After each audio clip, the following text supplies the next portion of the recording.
Seven Wonders Duel Progress Tokens, Green Circles tier list. In this video, you can just listen to it. You can be in your car just listening. I'm going to go through this Reddit post from a year ago that talks about progress tokens, and I'm going to add my commentary because I feel like I know a thing or two about Seven Wonders Duel. So, this game climbed its way to my top 5, says the OP, of all time, and I think I have a pretty good understanding of the tokens that have the most impact and that are picked more often. Bold, assuming both expansions are played, which bold increases the value of coins quite a bit. Also, assuming both players have a bold, good understanding of the game and will not make it easy for you to run away with whatever you are setting up openly. So, if you grab all the science cards early, expect your opponent to shift to blocking you from continuing as a top priority. If you play bold, just the base game, anything that deals with bold coin decreases a bit, but that's about it. All right. So in general, I value highly as bold again anything that forces your opponent to adapt to it, to put the pressure on and make him, and I think or her, do defensive plays. The front cover has a boy and a girl. You're supposed to be playing with both genders. I feel so. Just kidding. All right. So do defensive plays instead of pushing his game plan forward. So S tier must picks. Okay. None. Whoa, there's no. The game is so balanced that there's no S tiers for the progress tokens. So none. That's good. There are no if it is available to pick token, in my opinion. Maybe that's how I should be rating some of these tier lists. Like, if it is available to pick, you must pick it type of things. In that case, yeah, I guess I wouldn't do that. I mean, if theology is available to pick, I might just pick law. It all depends. Some are better early, some are better late. Some change the game just by being available, but none are auto pick in any most situations over the others. So that's why it's in this guy's top 5 games of all times. They're able to effectively explain why the progress tokens are balanced. I'd like to know their tier list on the wonders, though.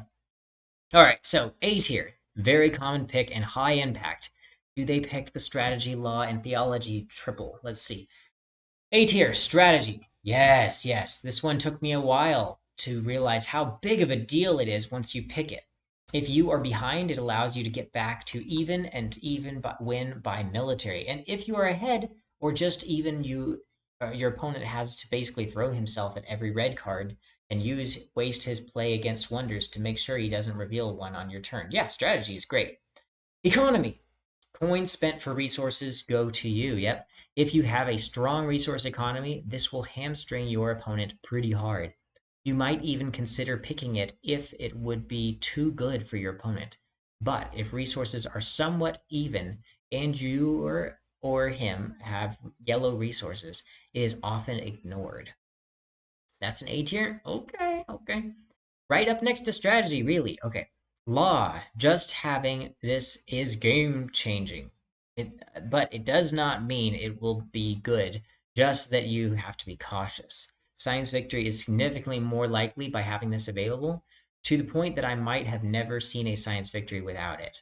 Okay, I mean, play more often, you will see a science victory without law, but yeah, it definitely makes it a lot easier. If I see law out there, we're gonna be defending or going for science. Urbanism, 6 gold plus 4 coins when you link. I value the 6 gold quite high by itself, and the link bonus depends on what you picked so far. And you already kind of do want to go for the ones that give linking symbols, especially those military ones in H2. So yeah, urbanism's a great one, I agree. But if this only triggers once or twice, it is already worth it. Sure, yeah, 6 coins is great. A lot of times, though, you're spending 6 coins to get that science card, so hopefully you do get some links. Agriculture, 6 coins plus 4 victory points. Okay, such a simple and effective token. It is always at least decent, even though it might not feel amazing to get. Very underrated, in my opinion. Very even or slightly lower than urbanism, depending on the state of the game. But 4 victory points is nothing either. Or is not nothing either. Yeah. 4 victory points is great. Urbanism and agriculture, I'd say, are about the same. Sometimes you're just going for a strategy that doesn't involve points, and the extra 4 coins from urbanism might be useful. All right, so B tier, common pick with All right, architecture, theology, or aesthetics, and corruption. Oh my goodness, they've got every single. This person's a connoisseur of the game. They've got every single expansion in here. Very good, very good. All right, so, all right, so next up, architecture.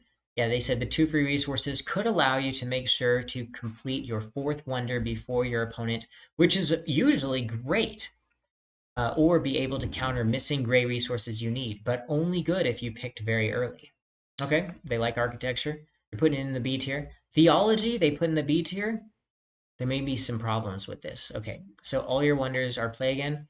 Play again is the strongest ability in the game, but as a result, you probably tried to get as many of those as possible during the setup of the game. And there's 5 of 12 extra turn wonders in age or in vanilla, and then Pantheon adds one more, and Agora adds one more. So of 7 of 14 in all expansions combined, I feel like 7 of 14 extra turns.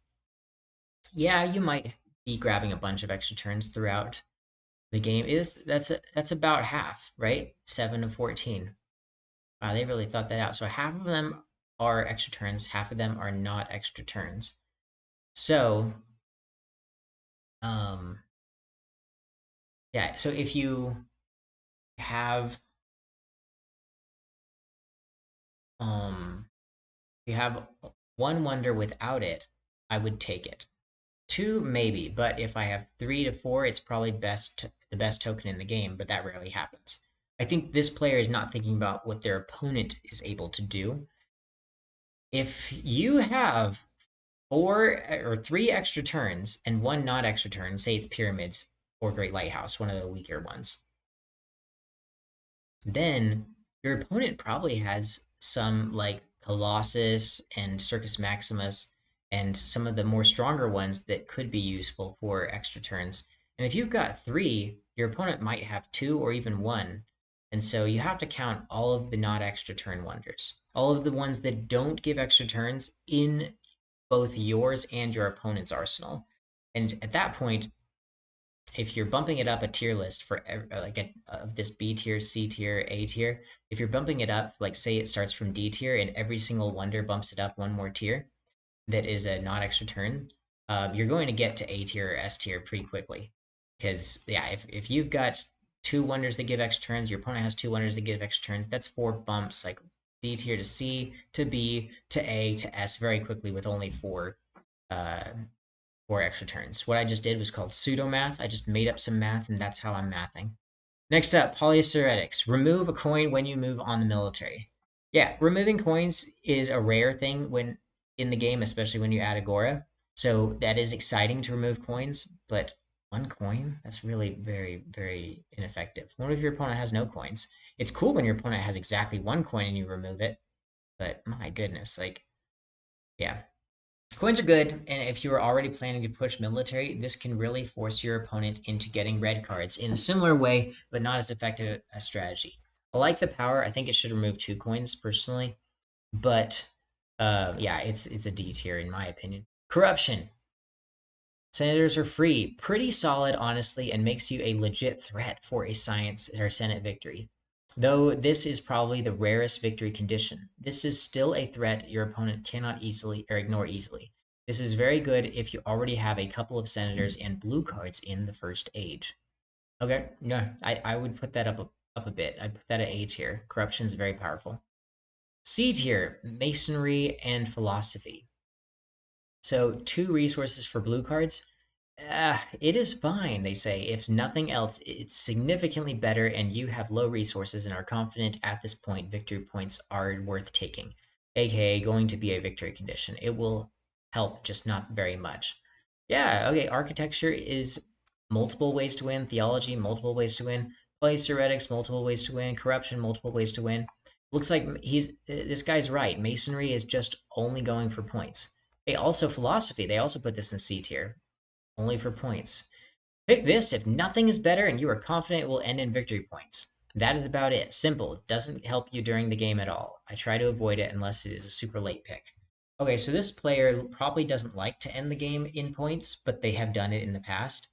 They may be going for a political, military, or sometimes with law. Apparently, when or science. Apparently, when law is out there, they will go for science. All right, and according to them, almost never win scene of science victory without law. So I already got this person's judged way too hard. Probably, I'm judging them as a player. They may win in points every single time, but yeah, it seems like they're not valuing the ones that give points. D tier almost never picks mathematics. Hey, I won recently with a 12-point mathematics. Recently by 10 points, so that mathematics really helped out. Um, mysticism. Um, or I got 12 points from mathematics, but I think it was closer. I think it was like a 5-point difference. So, yeah, 2 less tokens. It would have been a tough situation. Mysticism, 2 victory points per god token. It might be even worse. Nah, mysticism is really good for that second player. That second player can get 10 points pretty easily with the mysticism because it's not just counting those the tokens from age one. It's also counting any of the offering tokens you left. So that could be 10 plus points. All right, it may be even worse. You probably won't get 4. So it is just 4 or 6 victory points more often than not. Best case is 10, which is not very, or which is very good, but not even that good. But at least by age 2, you know how much this will be worth. And doesn't require you to go towards a certain path at all. Engineering. Cards with linking symbols cost 1. All right, yeah. I just do not see it. Yeah, me neither, buddy. I agree. But maybe I just never shifted my strategy to do what this token can provide. It does have potential, I guess, but I never evaluated it as being a decent option for me. I see a lot of times players picking engineering when another one is clearly better. This happens a lot to me when I'm playing. Organized crime. I don't see a lot of people playing this one. I think it's just too complex, and people are like, I'm never going to do keeping both black cards.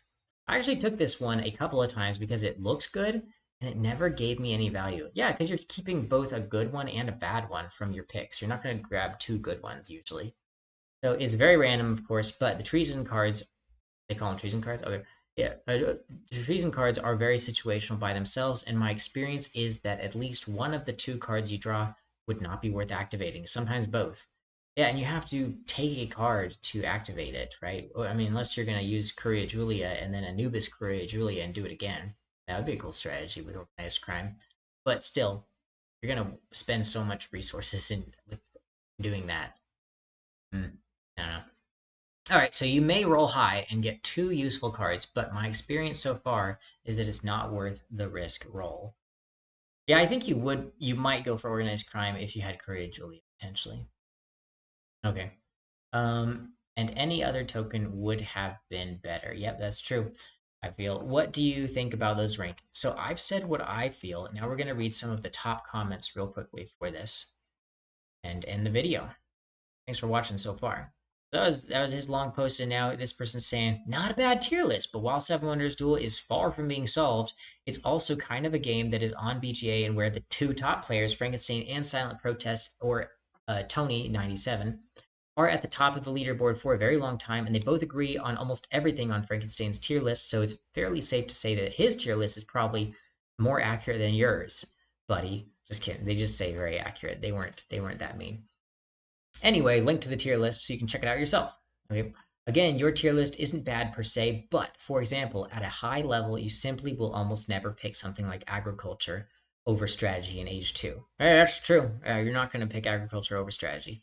So it doesn't really make sense to put them in the same tier. As for theology, even with well, actually, I don't know. I don't know. If game's coming down to points and I've got one more thing to take, I'm not taking like if it's a third age token grab, I'm taking philosophy or I'm taking agriculture. I'm not taking strategy if there's no more red cards. So yeah, this comment a little too harsh. All right, so as for theology, even with only one wonder affected, it's an S tier token because of how strong getting an extra turn is, as it's almost always a serious threat on one of the 3 immediate win conditions. So by simply having that additional extra turn wonder, you force your opponent to play differently, which is very powerful. Yeah, even with only one wonder affected, it is an S tier. Yeah, it's true.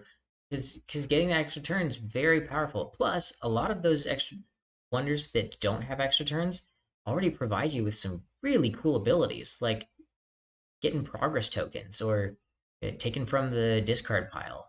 Like take from the discard pile and then take another turn and then take another military card and then pretty soon you're up like 5 or 6 military shields and people are like, wow, what have I done? Like I've really undervalued theology. All right, so I'll let you check the other tokens that are differently ranked. I'm far from being as good as Frankenstein or Silent Protest, but I'm at 600 elo on BGA. Whew. Yeah, I've gotten to 620. That's my highest. Personally, me talking. But this player said they are at 600 elo on BGA, so I do have a pretty good understanding of the game if you have questions on the tier list. All right, so I thought about that, and for me, agriculture is A tier still because it's almost never bad. OP responds. It might be the most picked tokens of my games. What? So they're gonna see strategy and law out there, and they're gonna be like, nope, agriculture. Just go with what I know. Go with what I know. It's like the agriculture. That's like the Apple versus Android people. Like, just go with what I know. I know Apple works. So I'm gonna take Apple. All right. So, but I do think it doesn't deserve to be that high. Now that you make me think more about it. Okay. Interesting. I never picked it if it only affected one of my wonders. They're talking about theology. But I'll keep that in mind. I am fully aware of how good of a play it is. Also, nobody's mentioning the defensive play of stopping your opponent from getting it for some of their moves. Like, honestly, if you let somebody get theology and they have just pyramids and great lighthouse, they could just end the game like right then. They could extra turn into 9, 10, 11, 12 points, and then now all their wonders are built. Because if they have enough coins, they could boom, boom, boom, like get all their wonders done. And then if the game's coming down to points, they've got it solved. The issue with pyramids is it's so expensive that you need to really think when you want to build the pyramids, and you're not going to have 3 stone in the game in almost all games. And so you're going to have to spend some amount of coins to do that. And most of the times when a card is in front of you, you're not going to use it to spend some coins to get 9 points. You're going to use that to get some coins. You're going to use that to get some military advantage. You're going to use that to defend against science. You're going to do something or push in science, right? You're not going to be thinking about points, especially when it is a wasted turn. You're not getting to do something else in it that you need to be balancing. But if you have an extra turn with those 9 points with Pyramid, then you could just build all your wonders right then and there and get all those an extra thing after you build all your wonders. So sync the if the opponent is pushing in military, you build all your wonders, have a huge up in points, and then your last grab, you grab a military, and then you just hang on and hang glide to the end of the game because you're gonna win in points and you just barely pushed in military. If you're worried about science, you could cover up a bunch of science. Like theology is just really powerful for your opponent. So you want to keep that away from them. Nobody's talking about the defensive thing about it. Ugh. The more obvious outlier is Polyceretics, and I'll admit I very rarely picked it, but at least once it has completely hamstrung my opponent where he was out of money. Nice. I think most of the significant differences come from him having twice as many tiers as I did. Yeah, that was kind of funny. The tier list of Frankenstein, but I think Frankenstein explains why they have so many tiers. There's like a whole line in between theirs. They have like S plus plus, S plus, S plus, or S regular, and then they have uh like this line on A where nothing's A tier and then everything's B and below. And it's like, oh, what are you trying to say? You're trying to say there's a gap between the good ones and the bad ones? Yep, that's exactly what they're saying. Instead of no S tier, they're all S tier or they're all B tier. All right, so, but glad to see organized crimes at the bottom, consistent with my experience. Yep, you're not a rookie. Obviously, you figured that out. So thanks for the link. I didn't even think of looking it up, and if any pro had made a similar tier list. I'll put the link in the description of this video so you all can see it, but that is the tier list of the progress tokens from this player from a year ago, and the meta is constantly changing. So stick around, continue watching these videos and analysis for Seven Wonders Duel, and we'll keep dueling. Thanks.